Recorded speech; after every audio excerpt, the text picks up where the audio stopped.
All right, today we are going to draw a fish. As a kid, this was my go-to drawing. I love drawing fish. I love swimming, love being in the water. So here we go. We're going to do a directional line drawing, which means we're going to use these lines that I'm drawing, the lines that connect everything in this drawing together. So my tip is always do the big stuff first and then do your details. You shouldn't waste time on the details because you don't even know if those details are in the right place. So the first thing we want to do is draw that outside box, which is really simple. And of course we want to draw it bigger than it actually is. You're just trying to keep those angles the same. And if it's not exact, that's okay. That's why we practice.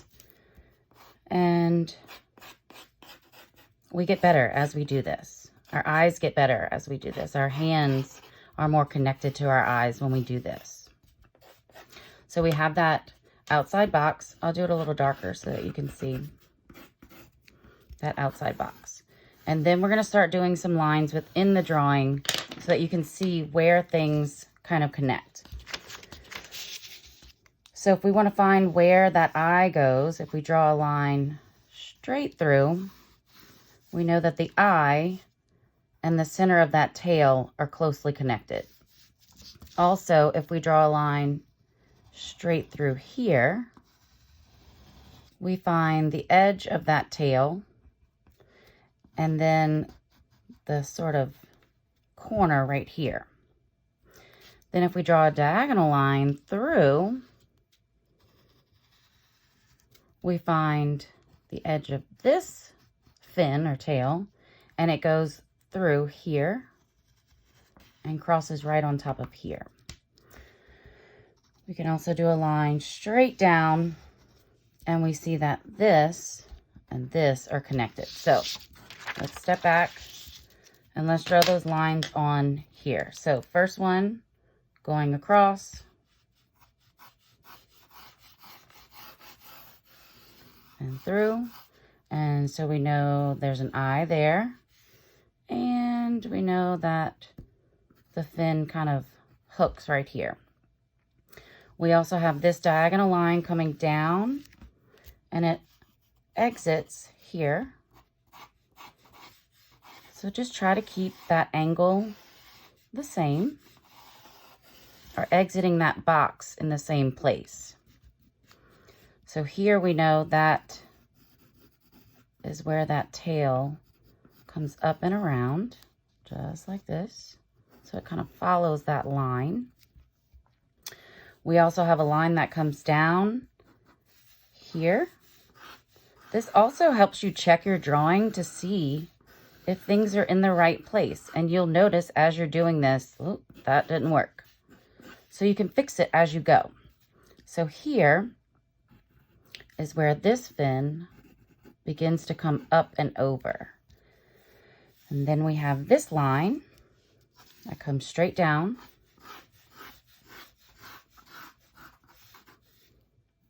And this is where this fin comes down.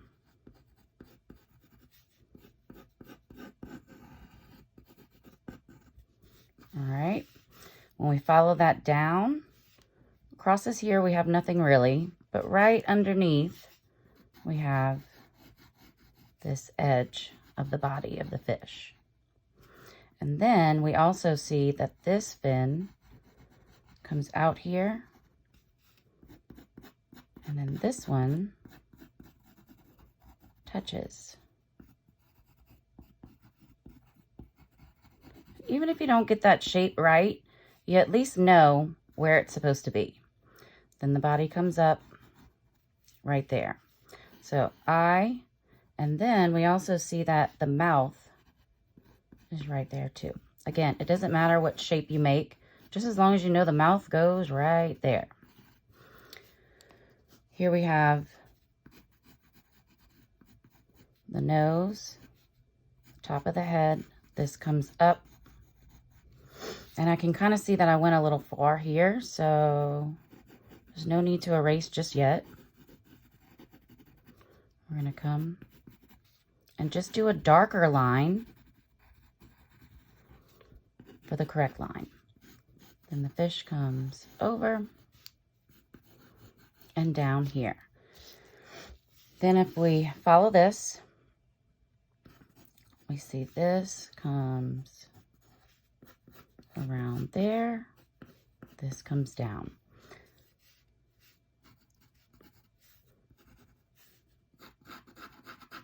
And if we follow this line down, remember it touches here. But how far down does that go? So if we, let me use the red pencil so that you can see. This actually connects to the line that we already created.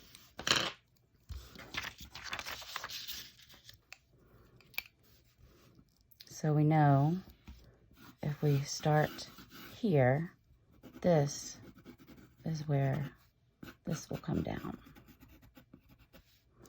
Okay. And then if we do a diagonal line up through here, perfect. It touches where that fin should be. So if we start here with that diagonal line and come straight through,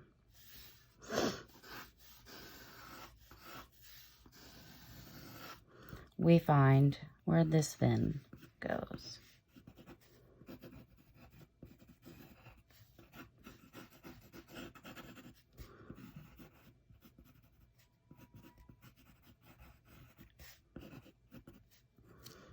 All right. But where does it end? So another diagonal line.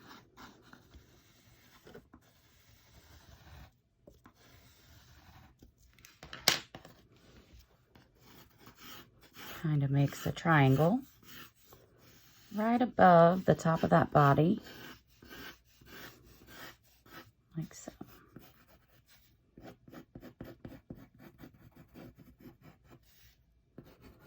Some people like puzzles.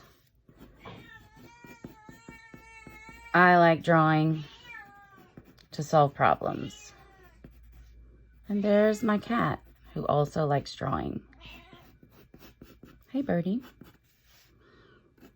All right, so it looks like this comes up a little higher.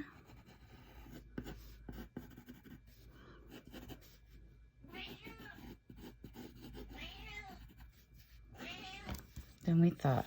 Okay, so now we can start filling in the rest of that fish body.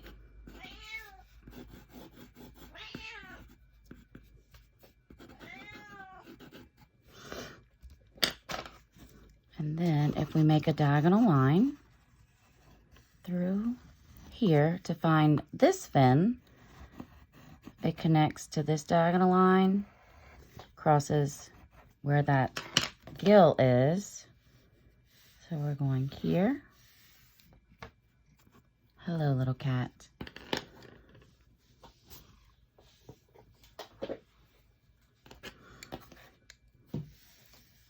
So we connect to this line through and exit here. So that is where this fin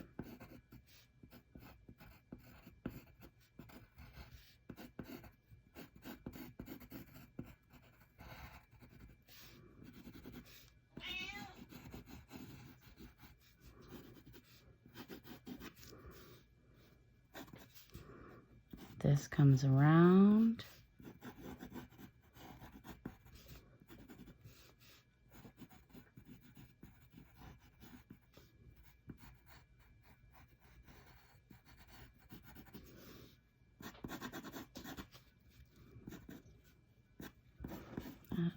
Might be a little lower right there. There's our eye.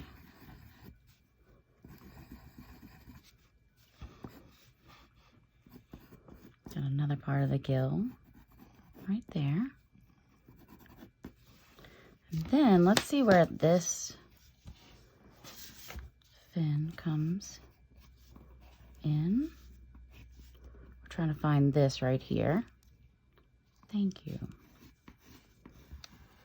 So it actually crosses right here and then exits up here. So we find that spot.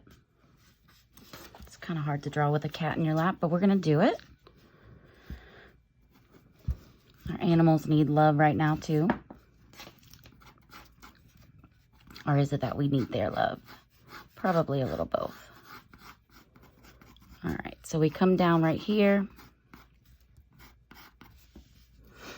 And we have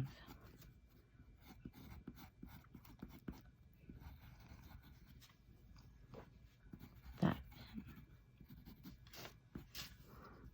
All right, so now we have found all of the parts of this fish. Now we enter all of the details. No reason to do any scales or anything fancy until now because we don't know where it all was supposed to be. A lot of times I have students who just want to hurry up and draw the eye or draw the lips, but they don't really know where they go. So we want to find where they go first and then put them in. So at this point, if you're happy with everything and where it's placed, you can go and erase. I just have this kind of fancy eraser so that I can do it real fast so you're not waiting for me to erase. And sometimes it's actually nice to leave those directional lines. They add movement to your drawings, which is nice. Makes it look like it's an actual drawing and not a photograph. It's kind of like showing your work in math. All about the process, not really the final product. So if you like those lines, you can leave them.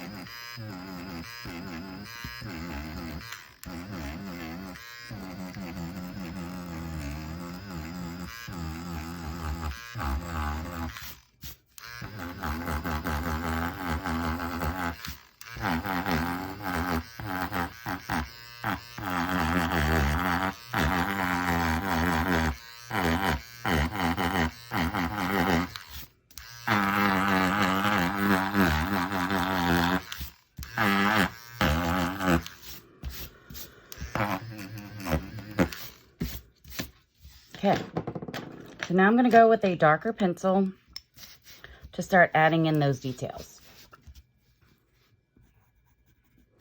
And adding in some shading. The shading is what makes it really come to life.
You just want to do some just quick flips of the wrist so that you have those pointy edges.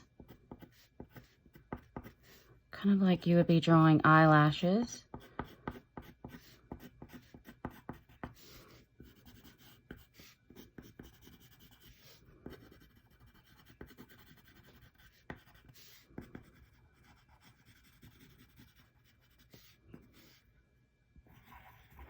And we want to leave a little white in that eye. That makes it look a little glossy.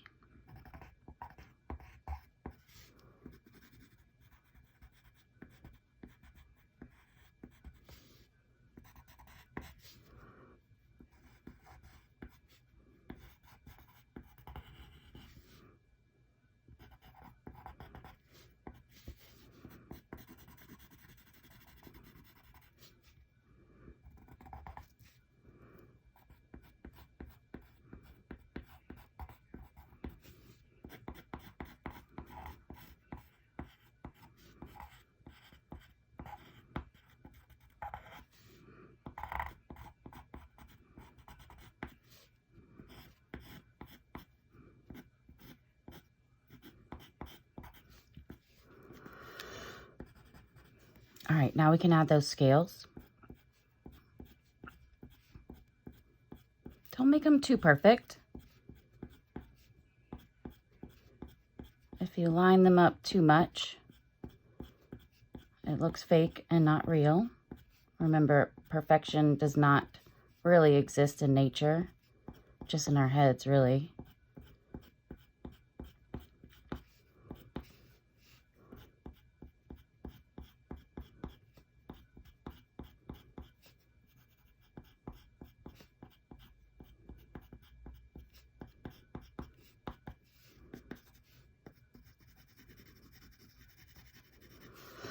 I'm just going to go and add a little bit more value just to liven this gal up a little bit.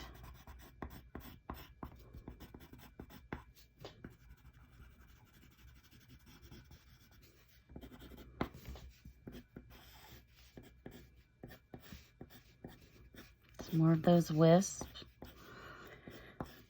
If you're having trouble with those wisps, don't worry. That all comes with practice and with confidence. And, you know, the way you gain confidence in drawing, just like anything else, is by doing it.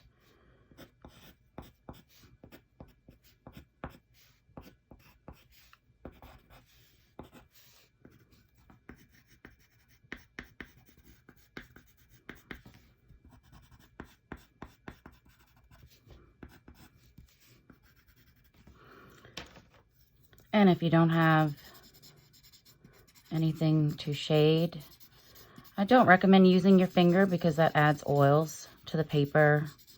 Sometimes looks not so pretty, especially if your fingers are really oily. But if you use a Q-tip or even just a paper towel that you kind of ball up and rub, this can work as well. But if you want to use your finger, go right ahead. If that's all you got.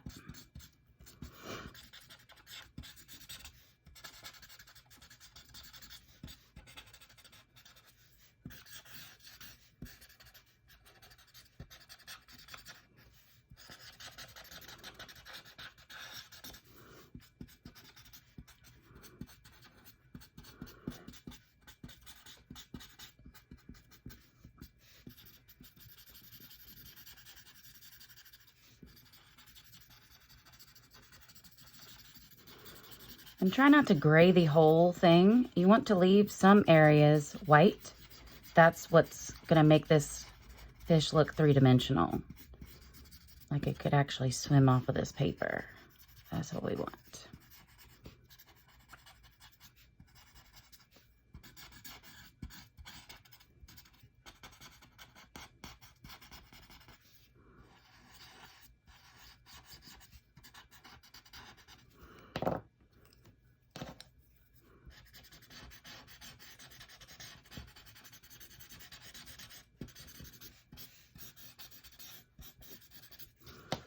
All right, and of course, we need some air bubbles.